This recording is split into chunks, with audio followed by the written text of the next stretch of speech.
This is my first attempt at making a bow and arrow holder for the archery range, and these turned out to be really nice from my point of view.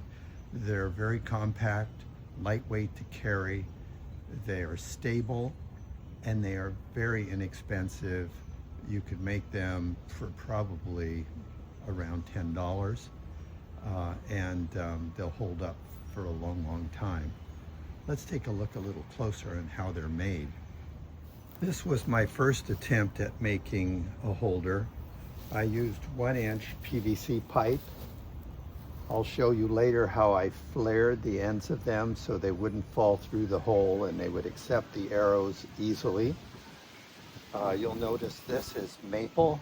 This is a pretty hard wood to work with, but it is like iron. It isn't going to break.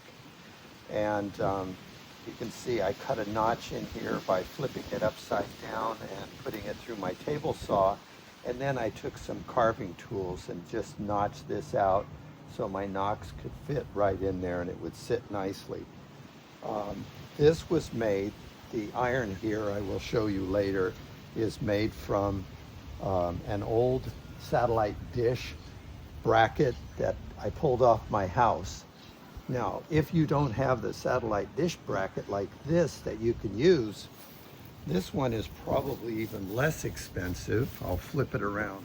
To take a closer look at this one, you can see it's a little bit smaller in shape. The size is pretty much up to you. And you can see I have PVC pipes here, flared again, going into holes that are just cut out of here. And you can see that the bow sits nicely on there. I have a lot of wind blowing it around right now. But the difference is this one I use rebar down here, and then underneath I have a block of wood. I can show you this by lifting it up or tilting it that way. I have a block of wood underneath, and I have 4 screws going screwed and glued into that wood. And then I have screws coming sideways, touching on the rebar and compressing it to hold it in there good and tight. So you can see I have the 7.5-inch length on each side. I crisscrossed to get a center point, put the bracket there, traced it out, and I put my 2 PVC pipes here and here.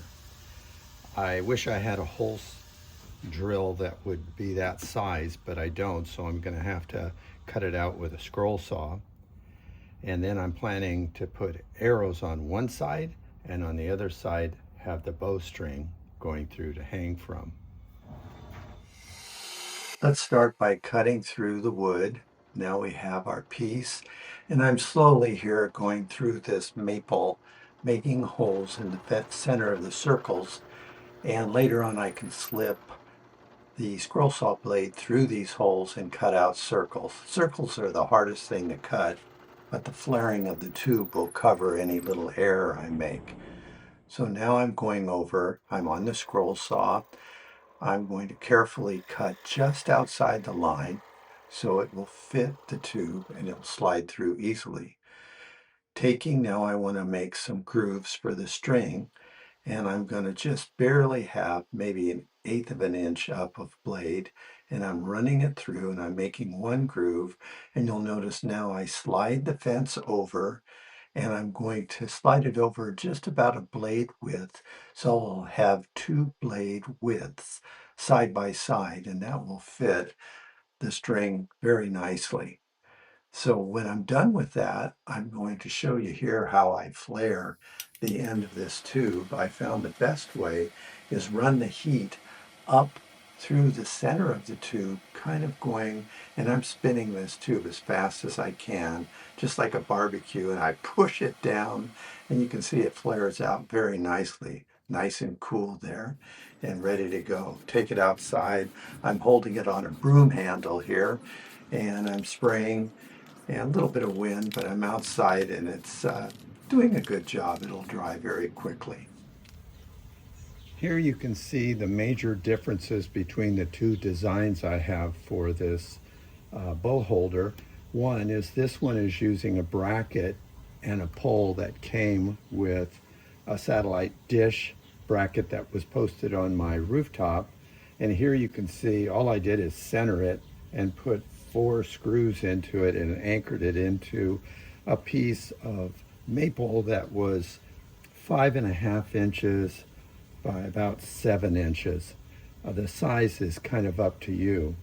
On this design over here, this is probably more practical for a lot of people because rebar is easy to find. This is 3/8 inch rebar, and you can see I just took a block of wood. This looks like about a 2-inch block of wood, and drilled a 3/8 inch hole into it, dumped in some of this 2-part epoxy down into the hole, pounded it in there because it's a good tight fit. And then I took 2 screws, regular wood, drywall wood screws, and I drove them in. And then I saw where they entered the hole before the pole was in there, backed them out, ground the end off just so it would snug up against there with a flat end of a screw on both sides. And here I used the same PVC pipe, only this time I spray painted it black. On the bottom of the PVC pipe, you want to put something soft so the arrow points will hit that. And what I used, I'll take one of these off where you can see, this is just some of that scouring pad that you can get. Anything will work in there as long as it breaks the end of the arrow's pop into the bottom. And then another thing I did on this one, rebar can be really dangerous if someone were to fall on it. So I'll just tip this the other way, and I cut a little block of wood, drilled a hole into it, and I made a little cap, so that's a safety cap for transport. See that this is holding the bow and the arrows very nicely, and I am super happy with the way this turned out. Now, next time I might even remember to bring a target instead of a paper towel. Hey, thanks for watching, and if you liked it, give me a like.